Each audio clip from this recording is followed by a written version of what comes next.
მოგესალმება ღია ეთერში რადიო იმედის ტალღაზე და ჩვენ ამჯერად უნდა ვისაუბროთ სასკოლო ექსკურსიების შესახებ რა რეგულაციები მოქმედებს ამ დროს და როგორ ვაქციოთ აქტივობაში მეცნიერებით და საინტერესო პროცესად დღეს გადაცემებში ამ ორი საკითხის გარშემო გავაერთიანეთ ჩვენი სტუმრები ეკა ხუციშვილი გახდათ პირველი სტუმარი განათლების მეცნიერების კულტურისა და სპორტის სამინისტროს ზოგადი განათლების სამმართველოს უფროსი და სწორედ მისგან შევიტყობთ როგორია ეს ძირითადი რეკომენდაციები და რეგულაციები რომელიც მოქმედებს სასკოლო ექსკურსიების დროს რაც უნდა გაითვალისწინოს პროცესში ჩართულმა ყველა მხარემ.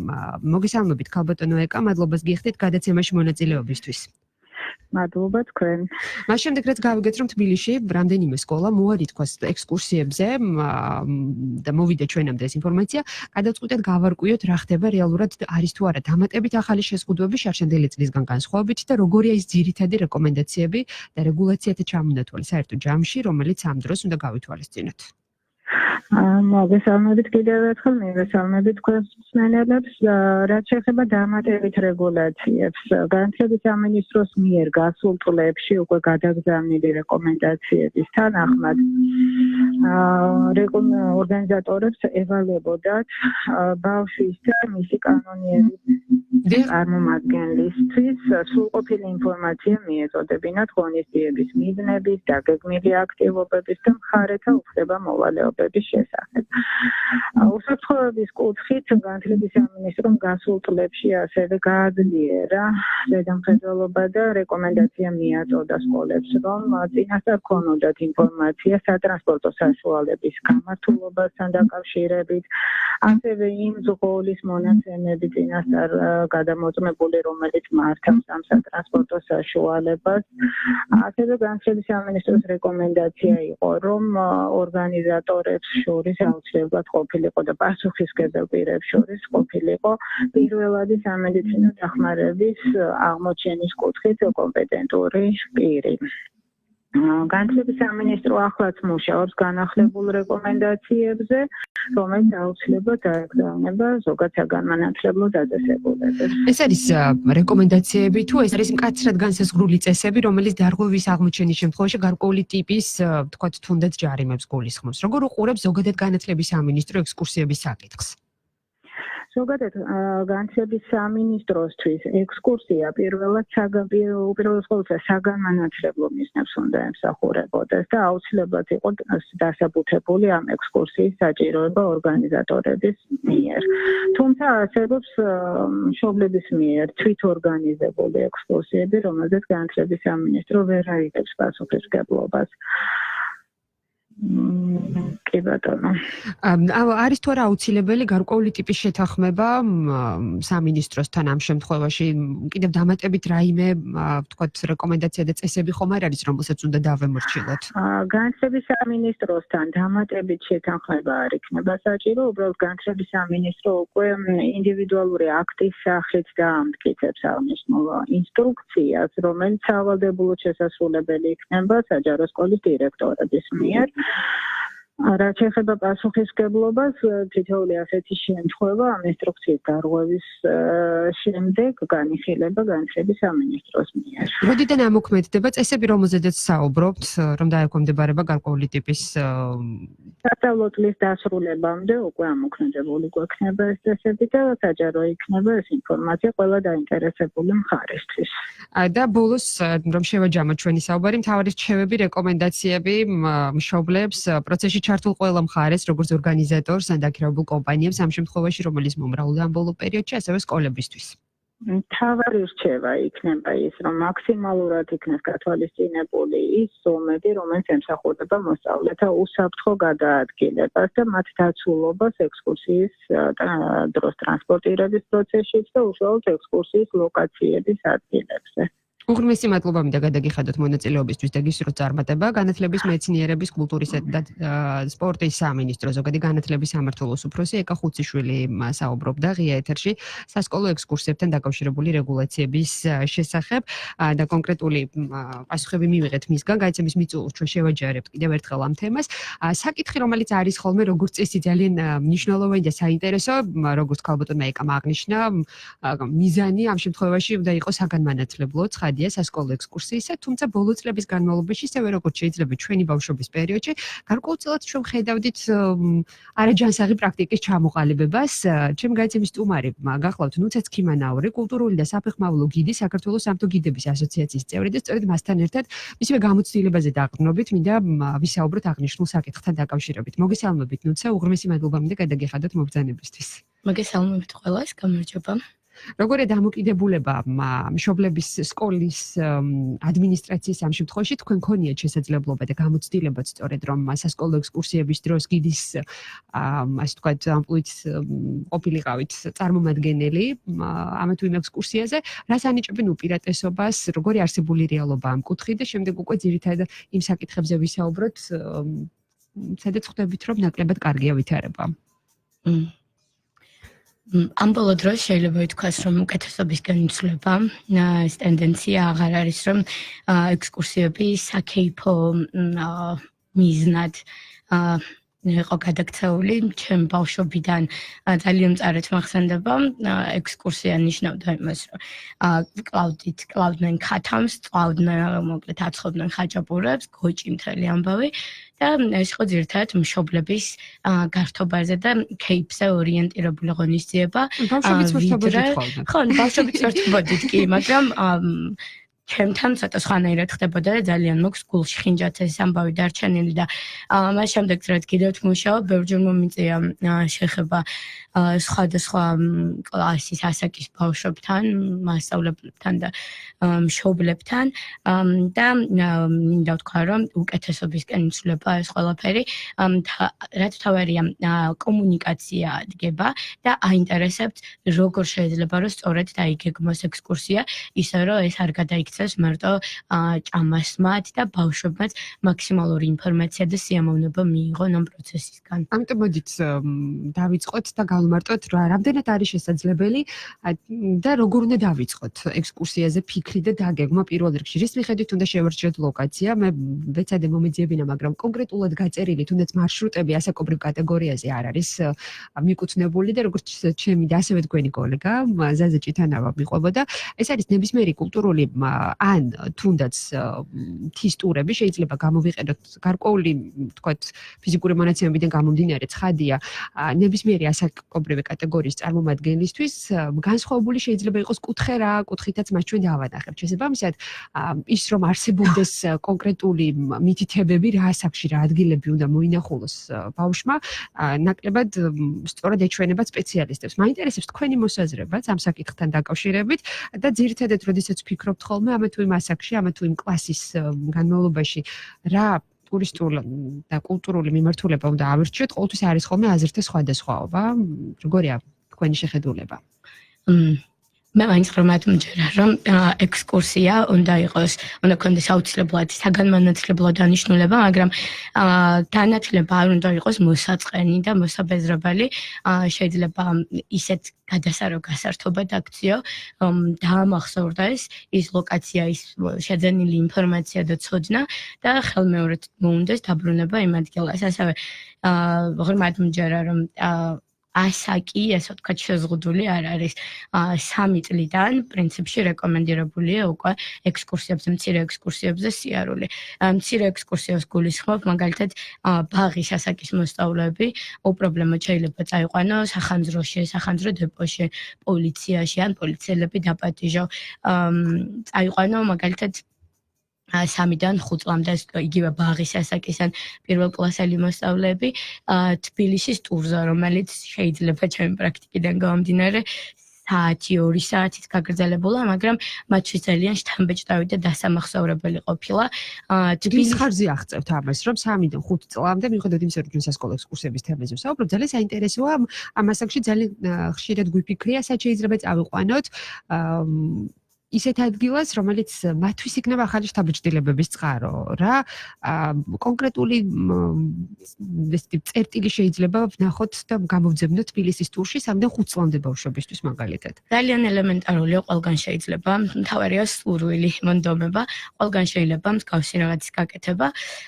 მაგალითად, ახლა წელს მყავდა გაზაფხულზე, ჩემი მეგობრების და ჩემი შვილი, რომელიც 3 წლის არის, 3-დან 6 წლამდე კობრევი კატეგორიის ბავშვები თბილისის აბანოთ უბანში მეტეხის ციხეზე ვიყავით და ბავშვებს აინტერესებდათ მეფეები, რაინდები ზოგადად ამ ასაკში ძალიან პოპულარულია და შევთავაზეთ ბავშვებს რომ მათთვის სასურველი გმირის სამოსი მოერგოთ.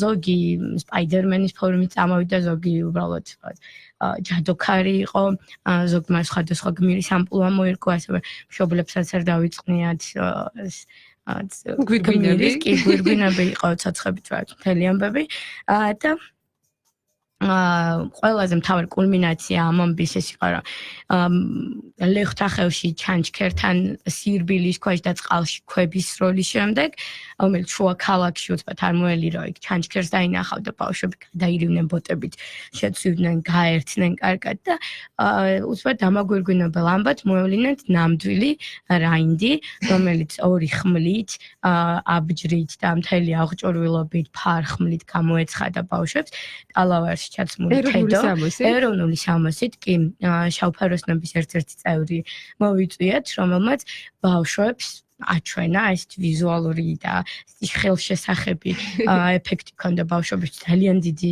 შაბეშტილება მოახდინა როცა ხმლები აჩვენა მოუყვა მათთვის ძალიან მარტივ ენაზე რომ რა არის ქართული საბრძოლო ხელოვნება რა არის ხმალი ფარი როგორ ეცვათ ქართველ მეფეებს, ქართველ რაინდებს, ვინ იყვნენ ეს რაინდები, მერე დააჭერინა ხელში ეს ხმლები ბიჭებსაც, გოგოებსაც, არახუნებინ ამ ფარებზე და ბავშვები გადაირივნენ, სრულიად შეშლილები იყვნენ, იმიტომ რომ ის ნამდვილი რაინდი ნახეს, რომელიც წიგნებიდან და მულტფილმებიდან იცოდნენ. და პატარ-პატარა ამბების მეშვეობით ეს დღე იყო ძალიან შთამბეჭდავი კონკრეტული ისტორიების მოყოლით. კი, კაბანოებში შევიჭრიტეთ იქ რაღაც უბრალოდ ხალხთან ჰქონდათ შეხება და ძალიან კი ბატონო, მოკლედ სარეკლამო ჭრის შემდეგ განვაგზავნოთ უკვე უშუალო დაგეგმარების პროცესი, როცა სასკოლო ექსკურსიებს ეხება საკითხი, როგორ ვაქციოთ ამ ტიპის აქტივობების შემეცნებით და საინტერესო პროცესად რა არის გასათვალისწინებელი ამ დროს ვისაუბროთ მოკლედ სარეკლამო ჭრის შემდეგ ნუცა ცქიმანაური კულტურული და საფეხმავლო გიდი საქართველოს სამთო გიდების ასოციაციის წევრი გსტუმრობს. ეს არის დღის არხი რადიო იმედზე ნინი ხუგაშვილთან ერთად. რეკლამის დრო რადიო იმედზე. სად არის იდეალური პირობები ავტოსესხზე? რა თქმა უნდა, სვის კაპიტალში. მხოლოდ სვის კაპიტალში შეგიძლია ისარგებლო 60 დღემდე საშეღავათო პერიოდით ავტოსესხსა და ავტოლიზინგზე, გირავნობის ხარჯისა და გაცემის საკომისიოს გარეშე. იჩქარეთ, ისარგებლეთ იდეალური პირობებით ავტოსესხზე სვის კაპიტალისგან. ეფექტური წლიური 50%. ეწვიეთ სვის კაპიტალის ფილიალებს ან გაიგეთ მეტი ნომერზე 2-300-300. ფარმადეპოში ბეჭდების აქცია დაიწყო. ყოველ 20 ლარზე მიიღე 1 ბეჭედი, შეაგროვე ბეჭდები და მიიღე 50%-იანი ფასდაკლება ბავშვთა პროდუქციაზე, სამკურნალო კოსმეტიკაზე, თავისმოვლის საშუალებებზე და სამედიცინო ტექნიკაზე. ფარმადეპო, ადგილი, სადაც ფარმაცევტი თქვენს ჯანმრთელობაზე ზრუნავს. საუკეთესო პირობები ბაზის ბანკისგან. იპოთეკური სესხილარში მხოლოდ 7.77%-დან, ეფექტური 9.3%-დან. შეიძინეთ, ააშენეთ, გაარემონტეთ თქვენი ოცნების სახლი ბაზის ბანკის იპოთეკური სესხით. ფინგა ბანკის ფულადი გზავნილების აქცია დაბრუნდა. ჩაერთეთ აქციაში, იაქტიურეთ და მიიღეთ ფულადი პრიზები. შექმნით თქვენი გზავნილების ისტორია ფინგა ბანკში. დაგვირეკეთ, ფიფკი 49-49. სოკოვანი ინფექცია მნიშვნელოვნად აზიანებს განსადაფრჩხილებს. ავსტრიული პრეპარატი ექსოდერილი წვეთებისა და კრემის სახით ღრმად აღწევს დაზიანების ადგილას და ეფექტურად ებრძვის სოკოვან ინფექციას. ექსოდერილის მაღალი ეფექტურობა დასტურდება მისი 40 წლიანი გამოცდილებით მსოფლიო ბაზარზე. გამოყენებისას გაეცანით ინსტრუქციას გვერდითი მოვლენების შესახებ დეტალური ინფორმაციის მისაღებად მიმართეთ ექიმს. გახდი ექსპერტი ლიდერბეტზე. არ გამოტოვა შესაძლებლობა მიიღო ბინა ბათუმში უფასოდ. დიახ, სრულიად უფასოდ. თუ ხარ სპორტის მოყვარული და გჯერა შენი შესაძლებლობების, მაშინ ეს შენი აქციაა. შეადგინე უფასო ბილეთები ყოველდღიურად. გააკეთე სწორი პროგნოზი და გახდი ექსპერტი ლიდერბეტზე. მიიღე წილი 150,000 ლარიდან და სუპერპრიზები. 4 iPhone X, 4 MacBook და 4 ბინა ბათუმში.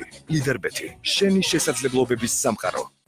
2-3-3-5-9 რადიო იმედის სარეკლამო სამსახური.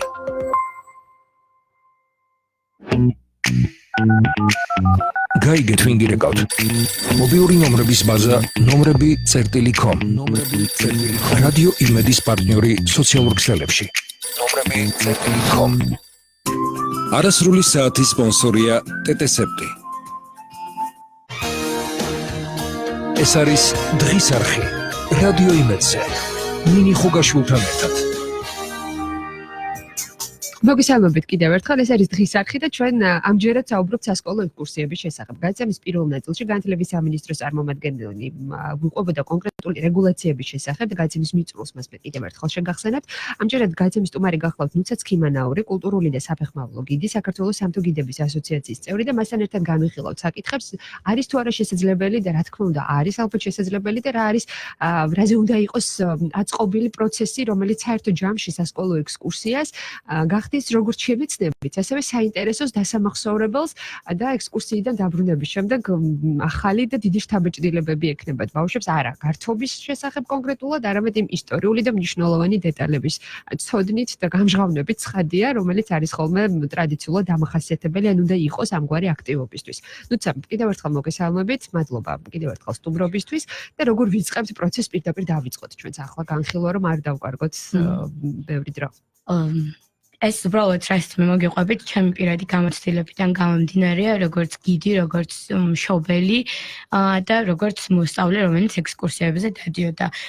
რა თქმა უნდა, მე ვერავის ვარაფერს ვერ ვასწავლი, ბევრად გამოცდილი, ჩემზე ბევრად გამოცდილი ხალხია. უბრალოდ მოგიყვებით თემა ამბებს, მაგალითად მე მგონია რა არ უნდა იყოს ექსკურსია კონტექსტიდან ამოვარდნილი, აუცილებლად უნდა ეფუძნებოდეს რაღაც ცოდნას, რომელიც იმ პერიოდში აქვთ მიღებული ბავშვებს სკოლაში.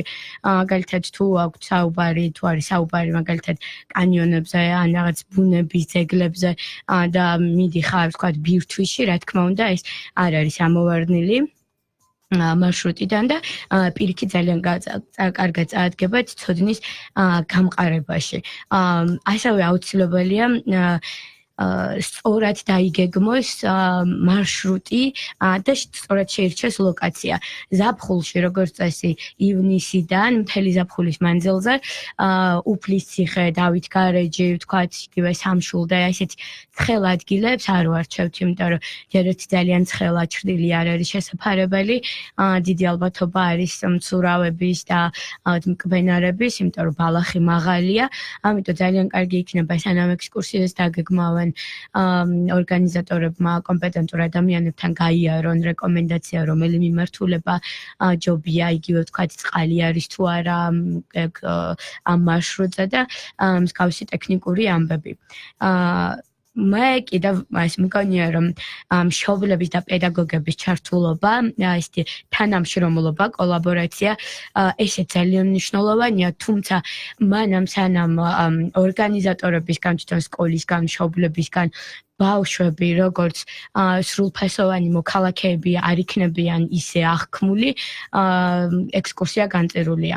იმიტომ რომ ბავშვმა უნდა მიიღოს ის სიამოვნება, მან უნდა მასზე არის მორგებული და ორიენტირებული და არა მშობლისთვის და მოსწავლისთვის. ბავშვის გარშემო უნდა იტრიალოს ამ შემთხვევაში ამ მთელმა პროცესებმა და თვითონ ჩართულები უნდა იყვნენ ყველა.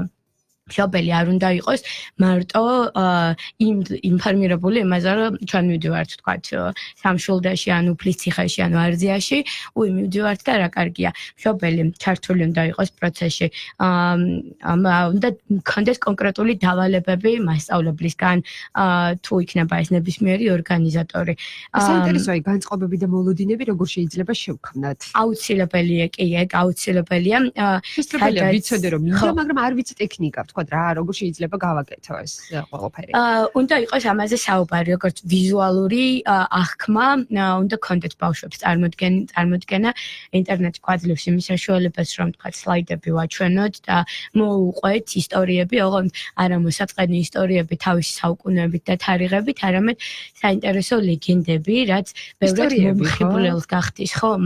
ანუ ისტორია ზოგჯერ შეიძლება იყოს მოსაწყენი, მაგრამ ურბანული ლეგენდებით და რაღაც მხიარული ამბებით იმდენად სახალისოდ ვაქციოთ და მარტივად დასამახსოვრებლად, მაგალითად იგივე როცა მიდიხარ ბოტანიკურ ბაღში ყველაზე მარტივი, ხო?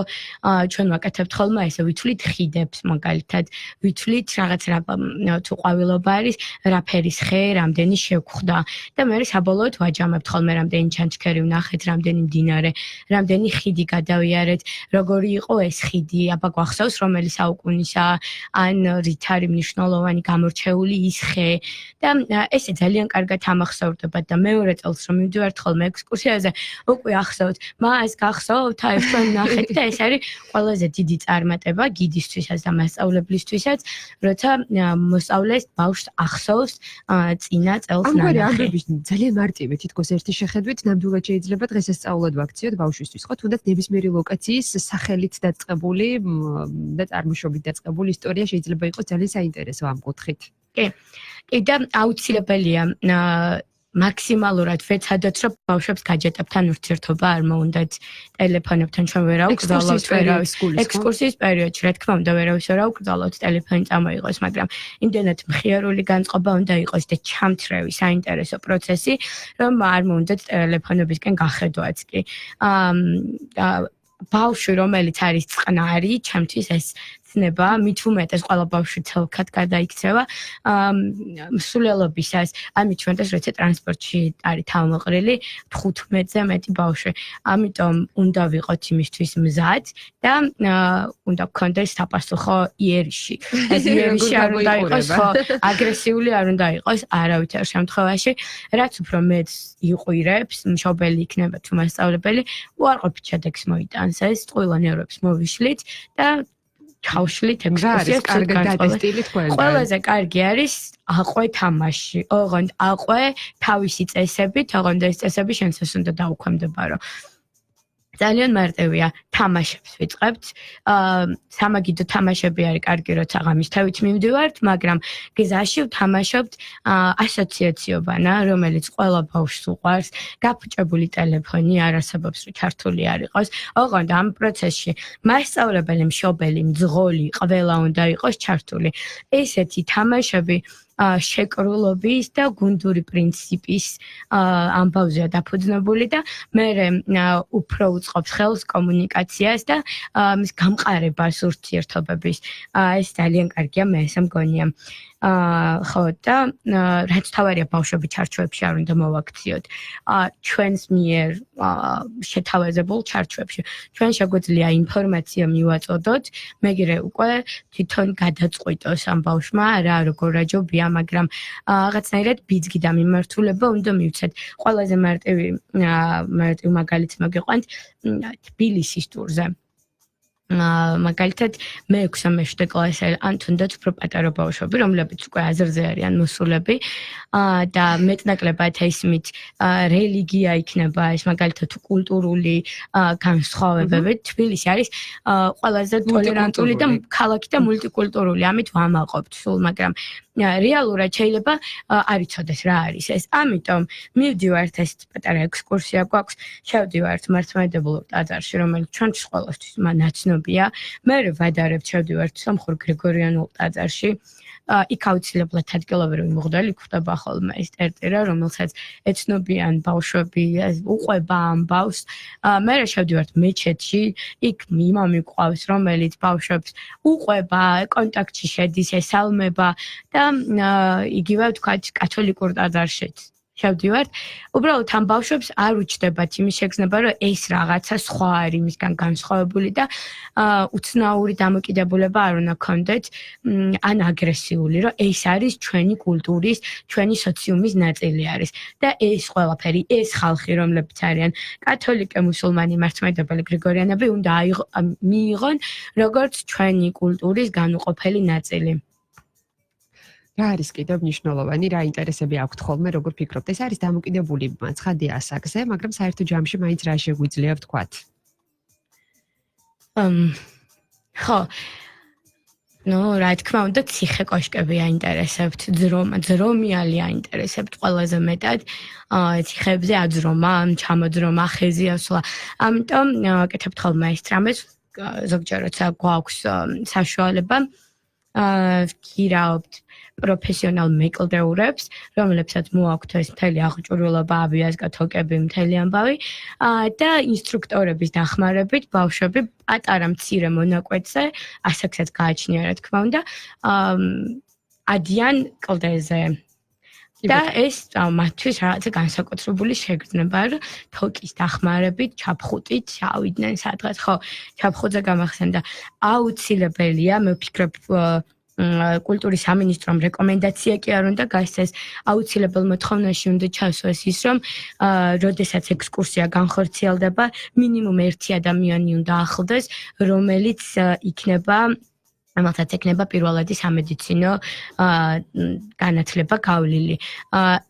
ეხლა ამჟამად არის ძალიან ბევრი ორგანიზაცია, მათ შორის წითელი ჯვარიც, კარიტასიც, რომლებიც ძალიან კარგ ტრენინგებს ახორციელებენ ყოველ შემთხვევაში იმ ძირითად პრობლემებზე ამახვილებენ ყურადღებას, რომელიც შეიძლება მსგავსი ექსკურსიის დროს მოხდეს. და უსაფრთხოების თვალსაზრისით მნიშვნელოვანია. რა თქმა უნდა, მნიშვნელოვანია. ნუცა იცით რამე და კითხო ძალიან ცოტა დრო 2 წუთი დაახლოებით გაიცემის დასრულებამდე დარჩენილი, ამიტომ მაინც მინდა ერთგვარი რჩევები მოგცეთ სხვადასხვა ასაკობრივი კატეგორია რომ დავაჯგუფოთ მაგალითად პირველიდან მეოთხე კლასამდე რა ლოკაციებია ამ დროს მათთვის საინტერესო და შემდეგ თქვა და კონკრეტულად შეგიძლიათ გვირჩიოთ რადგან ასეთი ამგვარი თქვათ სია მიმართულება თუნდაც მაგალითად რომ ვიცოდეთ ტოპ 10, 100 ან 20 ადგილი, რომელიც უნდა ნახოთ თქვათ სკოლის ასაკში, თუ ჩვენ გვაქვს წიგნები, რატომ არ შეიძლება იყოს ადგილებთან დაკავშირებით და მარშრუტებთან დაკავშირებით მსგავსი მიდგომა. როგორც წესი, ყველაფერს ინდივიდუალურად ვდგებით ხოლმე, მაგრამ ალბათ ყველაზე კარგი იქნება მშობლიური ქალაქიდან დაიწყოს ექსკურსია თბილისელებმა თბილისიდან, ქუთაისელებმა ქუთაისიდან. იმიტომ რომ ეხლა მაგალითად მე რასაც ვაკეთებ ხოლმე ვატარებ უცნობი თბილისის ისტორიებს, აღმოჩნდა რომ ბავშვებმა კი არა, ზრდასრულმა ადამიანებმა არ იციან ის ისტორიები, რაც თბილისში ხდებოდა და ის პროცესები. და ამიტომ ძალიან მნიშვნელოვანია, რომ ჯერ საკუთარი ქალაქი აი მოკლე პერიმეტრიდან დაიწყო, თუნდაც პატარა ასაკში და მერე ნელ-ნელა ესწრე გაფართოვდეს, იმიტომ რომ თვითონ ბავშვებისთვისაც ასაკობრივი კატეგორიიდან გამომდინარე ძალიან რთულია გრძელ მარშრუტებზე ხანგრძლივი მგზავრობა, იქცევა მოსაბეზრებელ რუტინად, მერე იღლებიან, მერე დაღლილობა გაღიზიანებაში გადაზდით, ამიტომ ამ დროს ჩვენ ვთხოვთ კარგად მოქცევას, ხო? კი, და ამიტომ აუცილებელია რომ აი ზუსტად ეს არის რომ მარშრუტი უნდა შეირჩეს კარგად. ალბათ სკოლის ისტორიის წიგნიდან გამომდინარე ყველაზე მნიშვნელოვანი ვიზუალურ ეფექტებს გააჩნია. ადრე ჩვენ დროს ქონდა ხოლმე ვარძიის ხედი ქონდა ისტორიის წიგნს და სულ ოცნებობდით რომ ვარძია გვენახა და როცა ვნახეთ ძალიან დიდი ეფექტი მოახდინა ამან. აი ეს ალბათ ეს მნიშვნელოვანია რომ მასწავლებელმა კითხოს რაღაც ინტერაქტიული გამოკითხვასავით იყოს რომ აბა ვის რა ინტერესებს და ამის მიხედვით ჩამოყალიბდეს და კარგი იქნება მკვეთრად ჩამოყალიბებული წესები თუ იქნება მასწავლებლის ან გიდის მიერ. იმიტომ რომ წესები არის კომფორტული თავგადასავლისთვის. თავგადასავალი არ ნიშნავს რაღაც არაორგანიზებულობას პირიქით. კომფორტული რო იყოს თავგადასავალი, უნდა იყოს კარგად ორგანიზებული. თქვენი წესები შევაჯამოთ საუბარი დღევანდელი. ჩემ წესებში მე ცოტა დიქტატორული წესები მაქვს ხოლმე. ბავშვებს უყვარვარ პრინციპში, მაგრამ მშობლებთან ცოტა უცნაური დამოკიდებულება აქვს ხოლმე. თავიდან უჭირთ შეგუება იმაზე, რომ მშობლები არ მიყვარს ტურში. ემტარ მშობლები, როგორც წესი, ურევენ ყველაფერს. ეშინიათ, ზედმეტად ბევრს ზრუნავენ, ზედმეტად შფოთავენ. არა და ბავშვებისთვის ძალიან მნიშვნელოვანია ახალი აღმოჩენები, რა თქმა უნდა, და იმის შეგრძნება, რომ დედა მის გვერდით კი არის, მაგრამ სულ მასთან არ არის და ცოტა დამოუკიდებლობა ჭირდება სადავეებს და ცოტა მიშვება. მაგრამ ეს იმას არ ნიშნავს, რომ გასცდეს ამ ყველაფერს.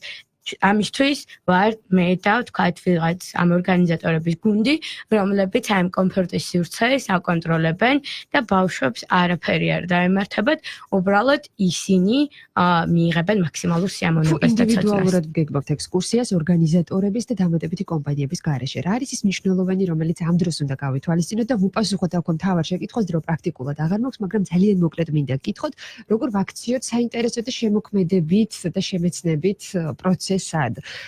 სულ რამდენიმე თავი არის სწორი კომუნიკაცია ბავშვთან. ბავშვს უნდა აინტერესებდეს და უნდადეს იქ წავსვლა, სადაც მივდივართ და მისი მიხედვით უნდა დაიგეგმოს ეს ყველაფერი. რა აინტერესებს მისი მიზნებს, მის იდეებს და აზრებს უნდა ალბათ უნდა მოვერგოთ. ჩამოვყალიბდეთ მიზანზე, ხო? რა არის ჩვენი მიზანი? პიკნიკი? რა არის? ხო, განათლება, მაგრამ თუმცა ორივე ძალიან წარმატებულად შეგვიძლია შევაჯამოთ. უღრმესი მადლობა მინდა გადაგიხადოთ, ნუცა ცქიმანაური კულტურული და საფეხმავლო გიდი, ასევე საქართველოს სამთო გიდების ასოციაციის წევრი გახდათ გადაცემის სტუმარი. პირველ ნაწილში მონაწილეობას იღებდა ხუციშვილი, განათლების, მეცნიერების, კულტურისა და სპორტის სამინისტროს ზოგადი განათლების სამმართველოს უფროსი, რომელმაც რამდენიმე ძირითადი რეკომენდაცია გაგოცნო, რომელიც ამ დროისათვის არის ძალაში და სავალდებულო გახდება, როგორც თავად გითხრა, მიმდინარე წლის ბოლომდე. ახალი მიდგომით სკოლას ევალება გადამყვანი კომპანიისგან მოითხოვოს მძღოლის კვალიფიკაციისა და ავტომანქანის ტექნიკური გამართულობის დამადასტურებელი დოკუმენტები. გარდა ამისა, ექსკურსია საგანმანათლებლო დაწესებულების მიერ უნდა იყოს ორგანიზებული მშობელთა ინიციატივით, ნებისმიერ შემთხვევაში აუცილებელი გახდება სკოლა დაგეგმილ ექსკურსიაზე იყოს საქმის კურსში და ასევე აუცილებელი იქნება ჯგუფის შემადგენლობაში შედიოდეს სრულწლოვანი პირი, რომელსაც პირველადი სამედიცინო დახმარების კურსი ექნება გავლილი. უღრმესი მადლობა მინდა გადაგიხადოთ ყურადღებისთვის და საინტერესო ექსკურსია ვუსურვოთ ყველა დაინტერესებულ პირს ამ შემთხვევაში. დიდი მადლობა ნუცა სტუმრობისთვის.